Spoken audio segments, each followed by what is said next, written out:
20년째 집권한 권력자가 며칠 전 또 대통령으로 당선된 나라가 있습니다. 30년 장기 집권의 길로 접어든 레제프 타이이프 에르도안 튀르키예 대통령 이야기입니다.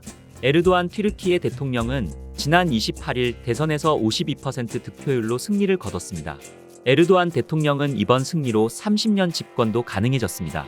법적으로 임기 마지막 해인 2028년에 대선에 또 출마하면 79세가 되는 2033년까지 대통령을 할 수 있기 때문입니다.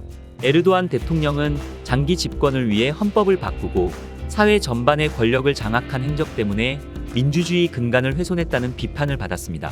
그리고 최근 튀르키예에 닥친 다양한 어려움들을 고려하면 이번엔 어렵다는 분석이 우세했습니다. 사실 튀르키예는 경제적으로나 정치적으로나 정말 큰 위기를 겪고 있습니다. 튀르키예는 극심한 인플레이션을 겪고 있습니다.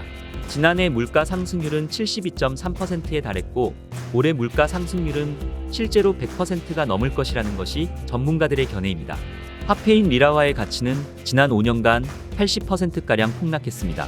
일반적으로 비슷한 위기를 겪는 다른 나라들은 물가 상승률을 낮추기 위해선 기준금리를 인상하는데 튀르키예 정부는 오히려 기준금리를 더 내렸습니다. 그리고 에르도안 대통령은 권력을 공고히 하기 위해 반대파 탄압을 일삼아 왔습니다. 자신을 밀어내기 위한 쿠데타를 진압한 이후로는 탄압이 더욱 심해졌습니다. 이런 행위들은 튀르키예 정치 전반의 민주주의를 훼손했습니다. 국민적 저항도 당연히 커질 수밖에 없었고 정치적으로 혼란스러운 상황은 경제를 비롯한 다양한 분야에 정책 수립에 어려움을 주고 있습니다.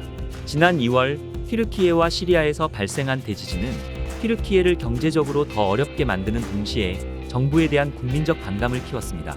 5만 명 이상의 사망자를 낸 자연재해였던 만큼 피해 자체도 컸지만 지진 피해를 키운 부정부패와 정부의 미숙한 대응은 튀르키예 사회를 흔들었습니다.